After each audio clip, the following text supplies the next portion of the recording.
Greetings, Internet. Welcome to Judging Jesus, a Secular Humanist Perspective, Part 3. Today we're going to talk about Bart Ehrman's Historical Jesus and Divine Nazism.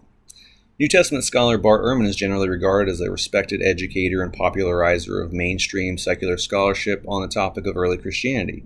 In his book, Jesus Interrupted, Ehrman is forced to say some weird things when it comes to Jesus' ethics. On the one hand, he feels compelled to call Jesus a great moral teacher on page 161. However, on page 276, Ehrman is forced to characterize Jesus' God's final judgment as a form of divine Nazism. It appears that Ehrman has figured out that roasting most of humanity forever is like bad and stuff. Ehrman even uses that specific N-word above, scandalous. And this is from an outgoing agnostic and supposed diplomatic voice who attempts at nearly every turn to take as few controversial positions on the issues as possible so as to remain a more or less impartial educator. Now, if we remove the distance between these pages, along with the cognitive dissonance on Ehrman's behalf, we have a respected secular scholar who is caught praising an advocate of divine Nazism as a great moral teacher. Uh-oh. Just try writing that sentence of mine more accurately and you're not going to do much better. Obviously, I don't think that Bart Ehrman is head over heels for cosmic fascism.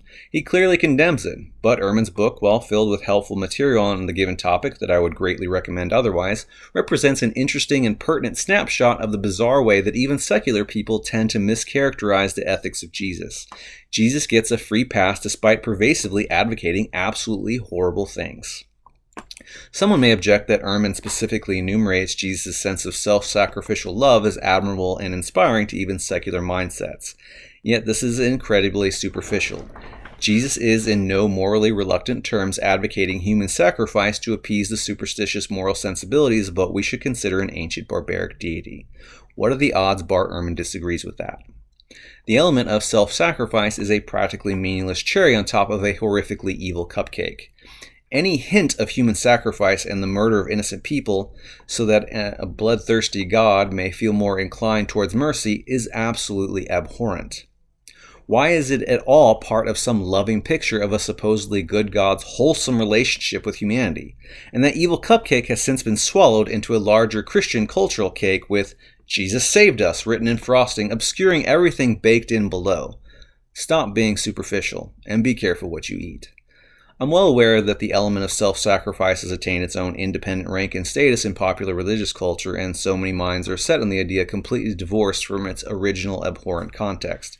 And yet Bart Ehrman himself spends virtually every book of his introducing his audiences into that kind of missing context, and trying to get them to think more accurately and honestly about who the original Jesus probably was.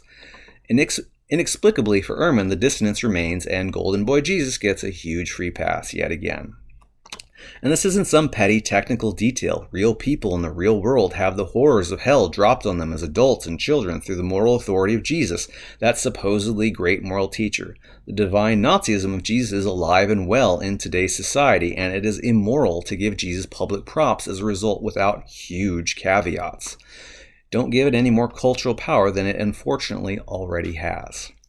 Christian Nazism.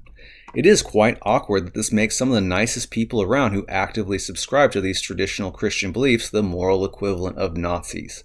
I'm sure many of my readers and viewers are shocked or terribly put out by me saying that, or expect such statements to be largely pseudo-provocative. I'm just being honest.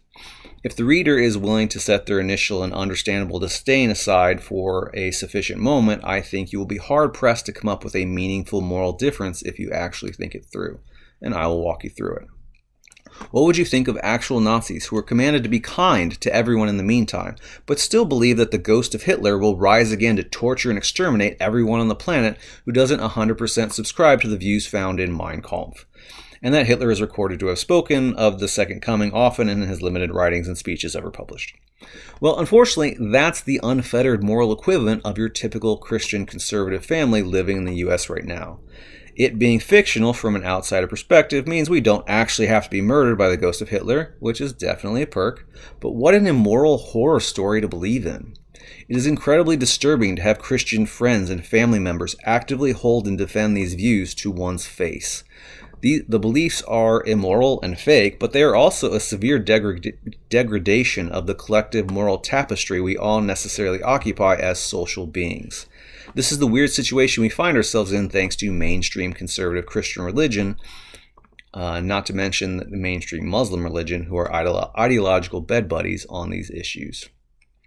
Of course, everyone out there is tired of one group or another calling each other Hitler or Nazis, but the actual crime there is doing so frivolously. A politician raised my taxes by 2%. Hitler.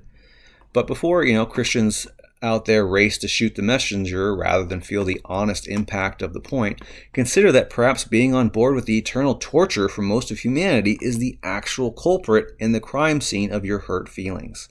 No one is making you do that, as you are an adult who is responsible for updating your own beliefs regardless of your culture, upbringing, and personal predispositions. But basic pattern recognition is making me identify the cosmic fascism lovers of the world as such. Jesus and the gospel aren't about love if it means hating almost everyone forever. Not my Jesus. Many Christians may complain that they've simply never heard of Jesus with a characterization like mine. That's not my Jesus. Well, where in the world did your Jesus come from? It's not like you just had a pleasant in-person chat with him on Wednesday before Bible study. Have you even Skyped with him lately? You've never even met the guy, much less vetted his character over many years of close, personal, indisputable interaction. You have your Bible, you have the spin of your preachers, and you have your arbitrary feelings that may or may not correspond to any real Jesus at all, much less one that at all plausibly fits the interpretive framework of the New Testament. Liberal Christians have their Jesus feelings, conservative Christians have their Jesus feelings, Mormons have their Jesus feelings, Muslims may even have their Jesus feelings, and it seems rather likely that all of these strong, perhaps even mystical feelings do not quite converge on one character profile. A personal relationship with Jesus is akin to the personal relationship that a rock star has with a fangirl that she stares up at, while she stares up at the poster of him on her bedroom wall. At least the fangirl saw the actual rock star at a concert once. And all those TV appearances and photos and magazines, probably aren't all fake.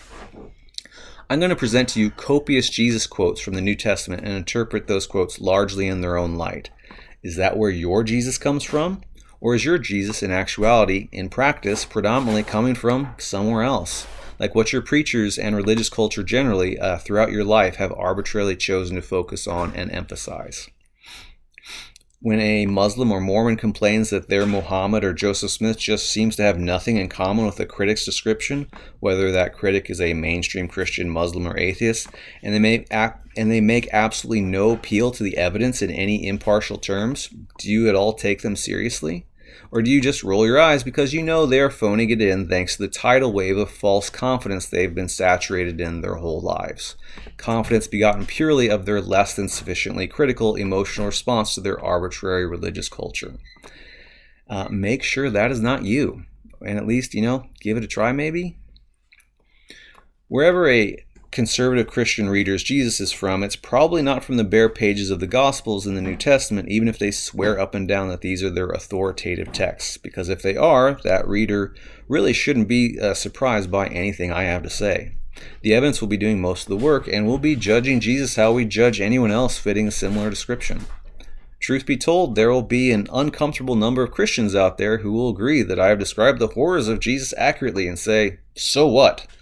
If the moral authority says kick puppies for no reason whenever you see them, their primary anxiety is whether or not it is okay to wear boots when they do it, or whether they need to go retro and wear sandals.